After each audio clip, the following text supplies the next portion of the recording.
What's up, guys? Welcome to your 64th Android tutorial. I believe it is. Let me check. Just to make sure. 63rd Android tutorial. Feels like the 64th for some reason. Basically what I want you guys to do in this tutorial is, either we can work with that plus that you guys created earlier, or just create a new little image that's 75 pixels by 75 and save it in your resource folder. I called it green ball. If you guys want to follow along exactly with the code, but then just clean the project, make sure everything's working.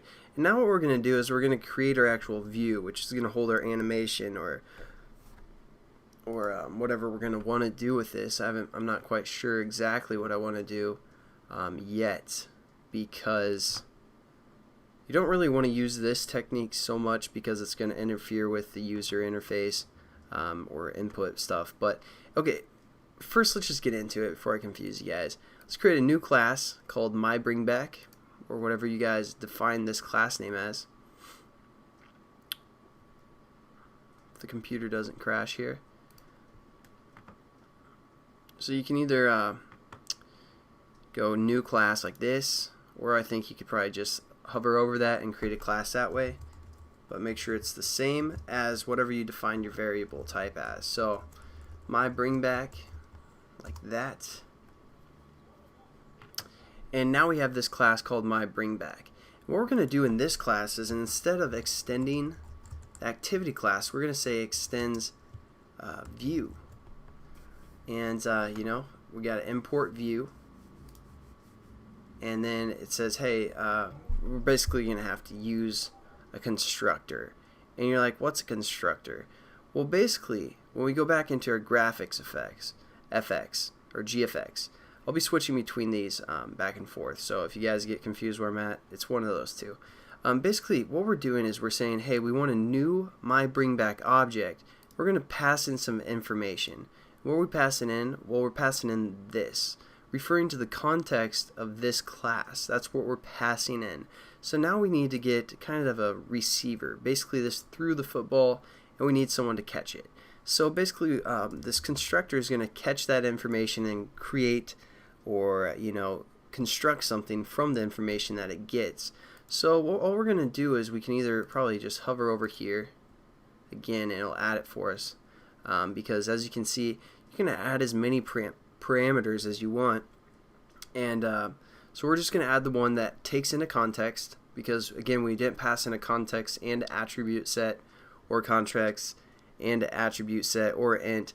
I mean, those are basically probably the ones that most likely you're going to use, but you can also create your own type of constructor for the most part. But since again our takes in a context, we're going to click this, and there we go, we set up our constructor. And now when we pass in the context of this class, it's basically going to be like, okay, we got some context right here, and we're going to call it context so we can use it within this opening bracket. And within here we can define some variables, all that good stuff. So let's set up a variable. Well, first we want something that's going to happen or be able to be used within our whole class. So we're going to say bitmap, and we're going to call it gball for green ball. And we are going to define it yet. We're just going to say, hey, there's going to be this variable, look out for it. And now within our constructor, let's define it within there. So we're going to say gball equals, and I believe we've done setting up bitmaps before from a resource folder, but just in case if you guys forgot, we're going to say bitmap factory, because repetition is always good, dot decode resources, or decode, is it resource, which one?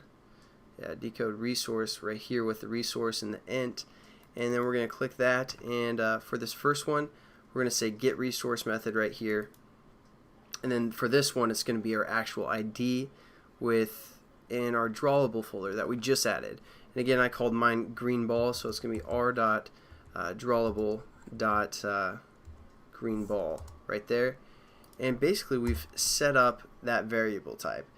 Now I think that's probably all I'm going to cover for this tutorial. I don't want to get into too much yet, but basically the thing that we did is we created a constructor, and when you create a constructor also, as you notice, it's the same name as our class name. So a constructor has to be the same name as your class name is. And then, you give it the parameters that's going to take in, or the information it's looking for.